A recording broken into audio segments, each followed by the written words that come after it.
Tapi jadinya statement itu suka dianggap ya udah kita freeze aja dulu semua kegiatan gitu.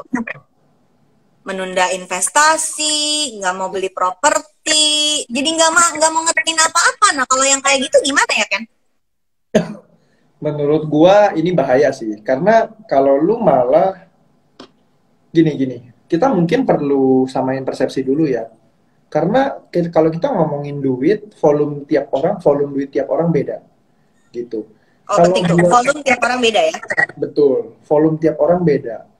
Kalau buat institusi atau yang dana-dananya besar, ketika lagi gonjang-ganjing begini, mereka pasti lariin dananya untuk beli surat utang negara. Hmm, karena karena risk free asset. Nggak ada tuh apa okay. kejadiannya Indonesia gagal bayar utang ke investor. Sebenarnya kalau kita lihat trace trace Di back, semua resesi yang sudah terjadi ya, di semua resesi yang sudah terjadi, bahkan dari tahun 70-an sampai sekarang, nggak pernah gagal bayar ya kita. karena dalam nyatanya kan ya Indonesia bikin surat utang lagi dan lagi gitu. Jadi Dan ekonominya cukup besar untuk sustain. Harus harus ngasih makan orang 280 juta orang. yes, yes. Jadi I think kalau itu kan ngomongin duit gede. Nah kalau duit duit mungkin kalau retail nggak segitunya duitnya. Nah, terus harus gimana gitu kan? Well, yang penting itu sebenarnya kalau lu diemin logikanya gini, kalau lu diemin duit di dalam kantong lu dan gak diapa-apain, nilainya pasti turun kan inflasi itu udah pasti dong. Ya, ya, ya. Itu juga nggak guna berarti kalau lu diemin. Nah kalau lu nahan belanja misalkan terlalu terlalu nahan banget sampai lu nggak belanja misalkan lu udah tahu nih logika yang gua tadi cerita soal KPR bunganya murah kalau lu belinya sekarang dengan fixed rate artinya bunganya murah dan bertahan beberapa tahun gitu ketika nanti udah semua naik lu mau belinya nanti dengan bunga yang lebih mahal lu makin gak rela. Oke.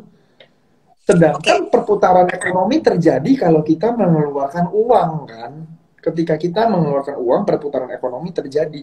Nah, jadi kalau lu ini agak kebalik dengan konsep perlambatan ekonomi. Jadi kalau lu nahan banget, perlambatan Ya. ekonomi pasti terjadi. Nah, kalau lu keluarin duit, lu harus hati-hati keluarin ke yang emang bener-bener lu udah tahu resikonya apa. Oke. Gitu. Kesimpulannya berarti kalau ada yang khawatir dan pengen ngerem sedikit, boleh-boleh aja ya. Mm-mm. Tapi harus ingat konsekuensi bahwa nyimpen uang di tabungan aja itu nilai uangnya pasti berkurang ya. Ya, Karena pasti. dia makan inflasi, kemakan biaya, nggak bisa dipakai untuk hal-hal yang lebih produktif. Tapi nggak logis untuk menunda beli rumah saat bunga KPR lagi serendah-rendahnya. Gitu nggak sih? Iya. Kalau emang Oke. udah siap ya, jadi emang Kalau harus udah siap. Nah, itu tadi kata kunci yang penting. Kalau udah siap. betul. Kalau lu emang udah siapin dana buat beli rumah, lu udah tahu cadang apa, udah ngitung ya tiap bulan bakal cicilannya berapa, lu memang sanggup bayar gitu secara cicilan. Yang bahaya itu adalah orang-orang yang goreng rekening untuk bisa beli rumah, itu bahaya. Tapi kalau emang Hmm, secara pendapatan tiap bulan lu sanggup bayar, dia punya cicilan bulanan dan sekarang bunganya lagi murah. Well, this is the time kan? This is the time justru untuk lu beli. Gitu. Jadi agak kebalik nih mungkin dengan, nah ini yang gue bilang sebenarnya kita tuh punya harapan, cuman di luar sana kayaknya orang-orang banyak terlalu nakut-nakutin.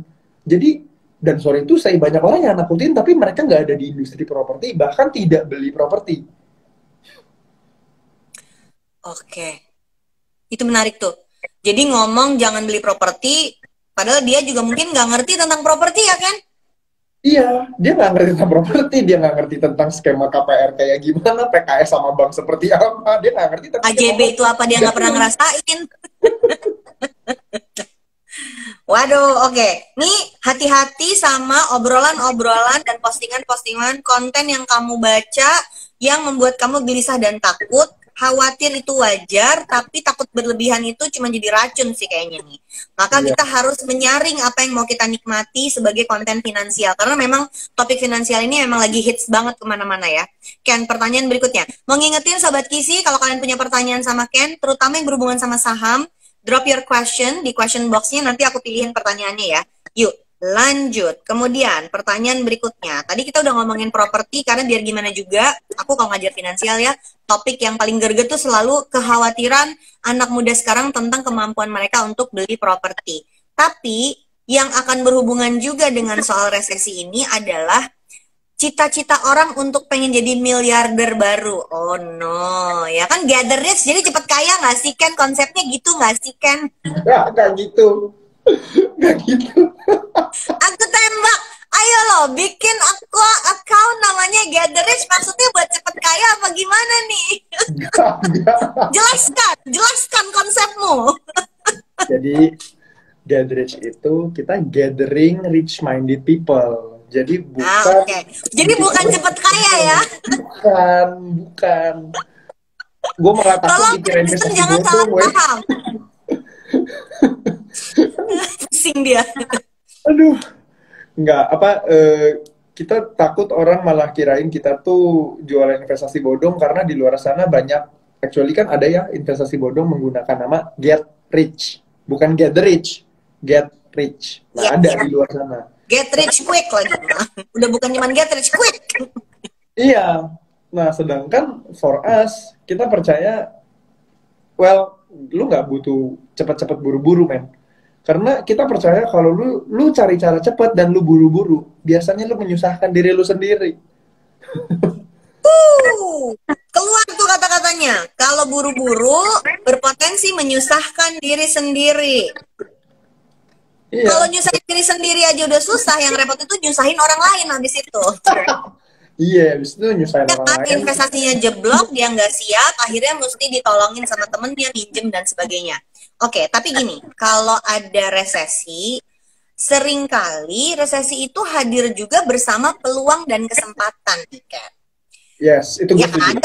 kan Itu gue setuju. biasanya kalau resesi itu penurunan pertumbuhan ekonomi yang sering juga diikuti dengan turunnya indeks harga saham. Nah, di mana-mana kan di mana-mana tuh kalau trading tuh kalau dagang tuh ya beli di harga lebih rendah, jual di harga lebih tinggi dong gitu. Ya. Kan sering kan kita dengar kalau beli tuh justru pas harganya lagi turun. Misalnya waktu 2008 tuh, waktu pasar saham turun sampai minusnya 50%, aku kayak semangatin orang-orang untuk bela negara tuh. Hey, ini kayak toko favorit kita lagi diskon 50%, masa lo nggak ikut antri sih? Kayak gitu. Nah, opportunity seperti apa yang bisa kita siapkan kalau misalnya harga saham turun?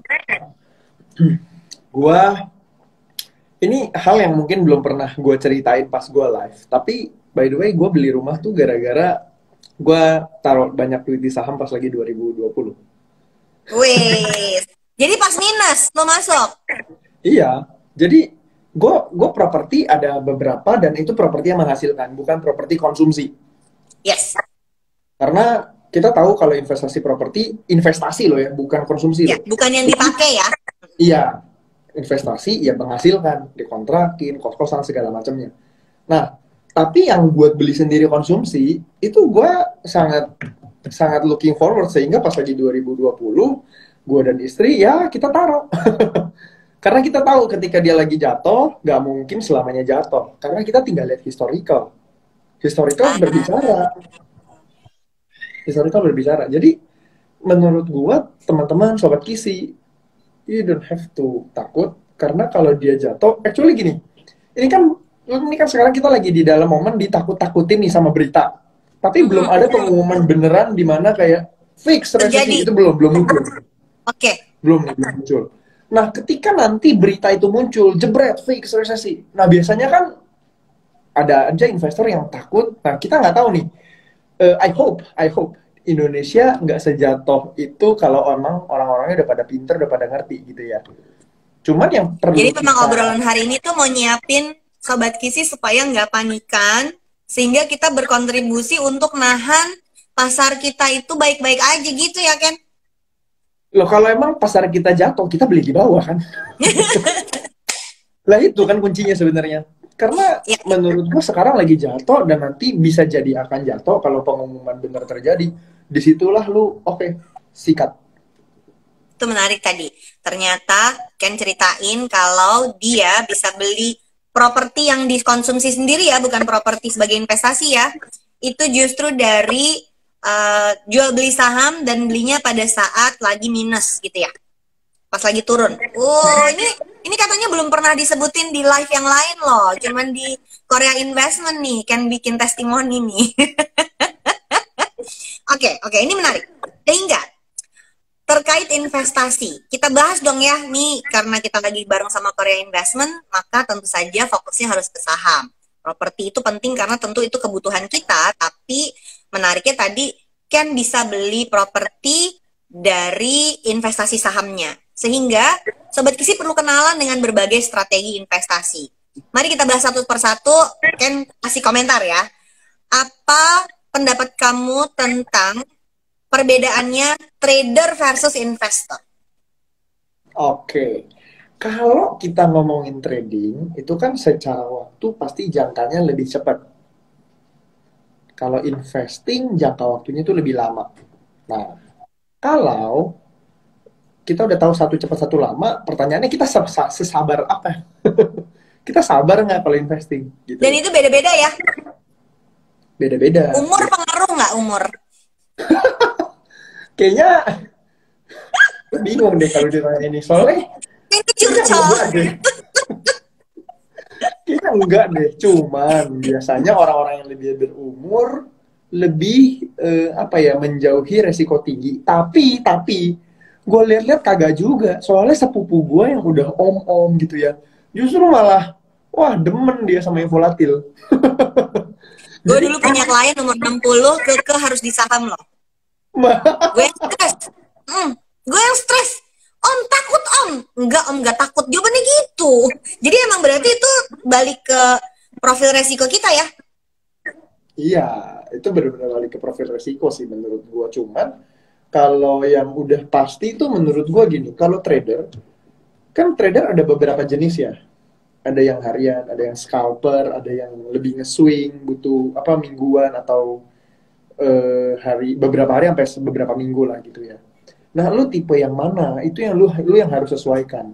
Soalnya gini, kalau trading biasanya itu lu punya waktu luang lebih banyak dibandingkan dengan investing. Dulu 2017, 2018 itu gue trader. Gue baru mau nanya lu trader apa investor? Ngaku langsung. Soalnya dulu gue ngerasa ya gue ada waktu gitu loh. Tapi Oke, jadi 2018 tempat. Oke, terus? gue sampai trading. Nah, sampai akhirnya gue ngerasa kayak, gue jadi pecah fokus. Karena kan di mana hartamu berada, di situ hatimu berada kan. Nah, Sebuah quote tebal lagi nih guys. Di mana harta ada, di situ hatimu berada. Lanjut. ini gue cuma ngutip quotes-nya, sebenarnya ada ayat Alkitab. Oh cucu, bagus banget, gue suka. Ibu-ibu kerudungan ikut belajar. Di mana hartamu berada, siap. Jadi, Lanjut, terus?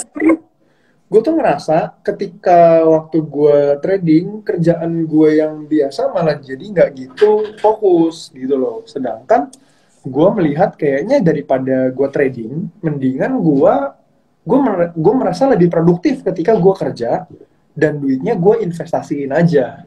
Jadi gue Oh kerja. tua, lu Ken ngomong gitu tua tuh, kode-kode tua tuh. Tambah umur tuh. Oke, tapi jadi sekarang ada pergeseran. Artinya orang itu menjadi trader dan investor tuh bisa berubah sesuai dengan perkembangan hidupnya ya. Iya, cocok-cocokan lah maksudnya. Secara waktu lu gimana gitu loh. Secara produktivitas lu gimana, lu yang bisa bandingin sendiri kan. Nah, Oke, that's gue why suka jawabannya. I think lu yang harus cocokin dan itu nggak ada yang bisa nentuin kecuali lu sendiri.